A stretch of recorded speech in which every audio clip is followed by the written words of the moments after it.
Hi, ഞാൻ സന്ധ്യയാണ്. ഇന്ന് നിങ്ങൾക്കായി ഞാൻ പരിചയപ്പെടുത്തുന്നത് ബ്ലീച്ചിങ്ങിനെ കുറിച്ചാണ്.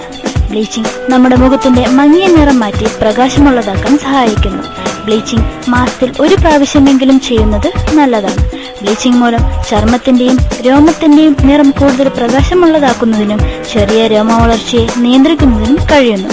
മുഖം, കൈകാലുകൾ, മേൽചുണ്ടിനു മുകളിൽ, മുടി, കഴുത്ത് എന്നീ പ്രദേശങ്ങളിൽ ബ്ലീച്ച് ചെയ്യാവുന്നതാണ്. ബ്ലീച്ചിങ്ങിന് ആവശ്യമായ സാധനങ്ങൾ: glass bowl, bleaching brush, hair cap, ammonia, towel powder, hydrogen peroxide, dropper. ഓരോ സാധനങ്ങൾ പ്രത്യേകമായും ബ്ലീച്ചിങ് പാക്കായും ഷോപ്പിൽ ലഭ്യമാണ്. ഇനി നമുക്ക് ബ്ലീച്ച് ചെയ്യുന്ന രീതി നോക്കാം. ആദ്യമായി നമ്മൾ 4 ടീസ്പൂൺ ബ്ലീച്ചിങ് പൗഡർ ഗ്ലാസ് വെള്ളത്തിൽ എടുക്കണം. അതിനുശേഷം അമോണിയ 8 മുതൽ 10 തുള്ളി എടുക്കുക. അതിലേക്ക് ഹൈഡ്രജൻ പെറോക്സൈഡ് ചേർത്ത് കുഴമ്പ് രൂപത്തിലാക്കുക. ബ്ലീച്ച് മുഖത്ത് ഇടുന്നതിനു മുൻപ് ഐസ് വെള്ളത്തിൽ മുക്കിപ്പിഴിഞ്ഞ പഞ്ഞികൊണ്ട് മുഖം വൃത്തിയായി തുടയ്ക്കുക.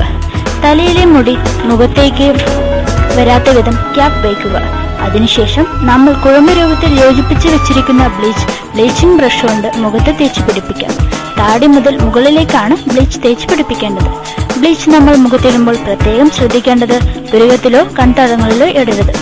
ബ്ലീച്ച് ഇട്ട് 10 മുതൽ 20 മിനിറ്റ് വരെ വെച്ചതിനു ശേഷം സ്പോഞ്ച് ഉപയോഗിച്ച് തുടച്ചു മാറ്റുക. തുടർന്ന് ഐസ് ക്യൂബ് കൊണ്ട് തിരുമുക. അല്ലെങ്കിൽ റോസ് വാട്ടർ പഞ്ഞി നനച്ച് തുടച്ചു മാറ്റുകയും ആവാം. ഇത് നിങ്ങൾ തീർച്ചയായും